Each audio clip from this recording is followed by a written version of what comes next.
quantidade supõe digestão posterior, para selecionar então o que faz parte da célula ou não.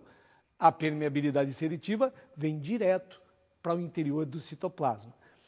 Quais são os tipos de permeabilidade seletiva? Atenção, hein? 1. Transporte passivo. 2. Transporte ativo. Gente, calma. Transporte passivo supõe que gasta energia ou não. O nome já fala, passivo. Claro que não gasta energia. Por que que não gasta energia? Vou falar devagar, hein? Porque ocorre a favor de um gradiente de concentração e ou elétrico. O que é uma coisa, o que é outra. Gradiente de concentração fala na quantidade de moléculas ou de íons. É mais ou menos assim. Imagina, final do ano, perto do Natal, o ônibus aí lotado na sua cidade. Aí está o cobrador lá, um passinho para frente, por favor, ou para trás, conforme a cidade. O pessoal, manda tua mãe, seu filho de alguma coisa. Ora, se o ônibus parar, é mais fácil sair uma pessoa ou entrar? Evidentemente que sair. Aliás, sai o que vai descer e cai mais uns 2 ou 3. Por quê? Porque tem mais gente dentro do que fora. Isso é gradiente de concentração.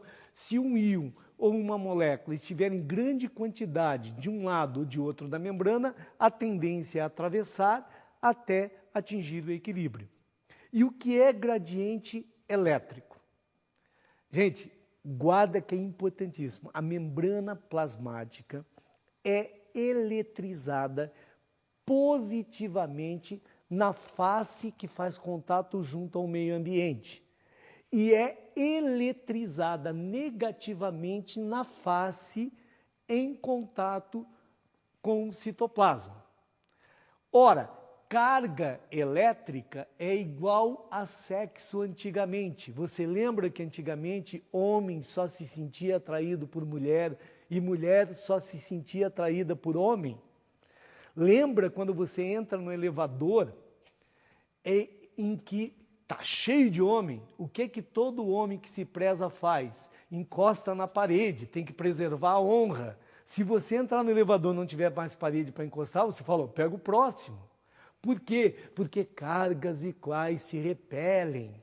Ora, é muito mais tranquilo, imagina, se é positivo do lado de lá, que íons negativos atravessem a membrana em direção ao meio externo da célula e que íons positivos entrem na célula. Se isso acontecer, é a favor de um gradiente e a gente diz que o transporte é passivo.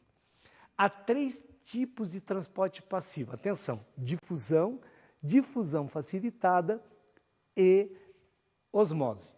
Difusão são íons e moléculas pequenas. O exemplo que todo vestibular do país fala para falar em difusão é O2 e CO2, lá no alvéolo pulmonar e lá nas células. É claro, se o O2 tem maior quantidade de um lado, passa para o outro, o CO2 o contrário. Como isso ocorre a favor de forças físicas naturais, é um exemplo de difusão simples. Difusão facilitada. Difusão facilitada é o caso de moléculas maiores como a glicose, por exemplo. Ela só ganha uma ajudazinha de enzimas da membrana chamadas permeases. Tá? Permease é tipo a melhor amiga. Lembra que toda menina conhece um camarada diferente? Antes de liberar geral, liga para a melhor amiga. Aí diz, o que você acha? A amiga diz, já que vai logo, vai perder tempo, boba. E ela libera. A permease faz isso. A glicose vai entrar do mesmo jeito, é questão de tempo. Ela só dá uma acelerada nesse trânsito. Osmose. Gente, por favor, a grande diferença da difusão para a osmose é que na difusão transita pela membrana o soluto. Na osmose é o solvente. Assim, o soluto passa sempre do local de maior concentração, ou seja, hipertônico, para menor, hipotônico, até equilibrar concentrações. O objetivo é sempre o mesmo, equilibrar concentrações. Na osmose, o que passa é a água, o solvente. Então vai do menos para o mais concentrado, que eu tenho que diluir um lado e aumentar a concentração no outro até equilibrar. Portanto, lembra, osmose vai do hipotônico para o hipertônico. E aqui a gente tem exemplos maravilhosos. A célula animal, se colocada, e vão dar sempre o exemplo da hemácia, no meio extremamente hipertônico, ela perde muita água, murcha e morre. Se ela for colocada num meio muito hipotônico, aí você compara no vestibular as soluções e as concentrações, ela vai ganhar muita água e explode. A célula vegetal, se for colocada num meio muito hipotônico, ela recebe água, fica cheia, a gente diz que ela fica túrgida, mas não explode por causa da parede celulósica que dá grande resistência. Se eu colocar a célula vegetal no meio muito hipertônico, ela perde água e murcha. A gente diz que ela fica plasmolizada. E aqui alguns exemplos são fundamentais, por favor. A célula da raiz da planta, ela só consegue água do solo se as células da raiz, do pelinho da raiz, estiverem hipertônicas em relação ao solo. É por isso que, às vezes, algumas senhoras muito bem intencionadas vão lá no mercado, compram um vasinho com planta, aí compram um monte de adubo, enche de adubo e a planta morre. Por quê? Porque tornou o solo hipertônico. Aí a raiz não consegue absorver, em vez de ganhar, perde água. Outro exemplo, a questão da salada. Você tempera a salada no seu prato e não na saladeira. Se a mãe temperar na saladeira, torna um ambiente hipertônico, as folhas perdem água, murcham, ficam feias, tem que jogar fora. Carne seca, carne de sol, charque, o próprio bacalhau, antes da geladeira, do freezer, como é que fazia para preservar a carne? Salgava. Se eu salgar, perde água, até a bactéria que venha porventura aí fazer a decomposição, perde a água e não estraga a carne. Não é legal? Olha quanto exemplo interessante. Transporte ativo é contra um gradiente. Aqui sempre vai falar bomba sódio-potássio, tá? Há uma grande quantidade de sódio do lado de fora da célula, potássio do lado de dentro. O potássio sai, o sódio entra. A célula precisa manter o sódio do lado de fora, o potássio do lado de dentro. Então ela empurra à força o sódio e traz à força o potássio. Isto é a chamada bomba sódio-potássio, fundamental para a manutenção do funcionamento do nosso sistema nervoso, contra um gradiente de concentração com gasto de energia, transporte ativo. Transporte em quantidade. Ó, tranquilo, endocitose entra, exocitose sai. Dois tipos de endocitose. Fagocitose, entrada de partículas sólidas.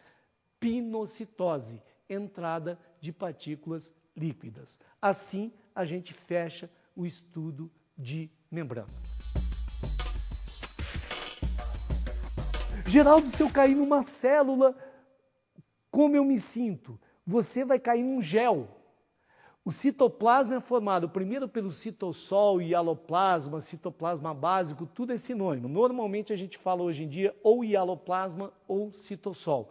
É um gel, proteína em água. Então tem proteína em água, gelatina, dois estados, sol mais solubilizado, os agrupamentos de proteína estão mais espalhados, ou estado gel, quando as proteínas, esses grupamentos a gente chama de micelas, estão mais reunidos, dando essa consistência mais gelatinosa. A isso a gente chama de coloide. Portanto, gelatina igual coloide. O citossol tem um estado físico-químico chamado coloidal. Se eu cair na célula, eu vou ter que navegar nesse gel. As membranas estão todas espalhadas desse gel, formando as organelas citoplasmáticas ou compartimentos celulares. E ainda há algumas bolinhas, algumas vesículas membranosas que contêm, por exemplo, gordura. Então, são depósitos que a gente chama de inclusões. Resumindo, citoplasma formado pelo citossol, pelas organelas citoplasmáticas e pelas inclusões. O que você tem que saber? O aspecto visual e as principais funções de cada uma das organelas citoplasmáticas. O hialoplasma presente em todas as células, é a base onde estão inseridas todas essas organelas e muitas das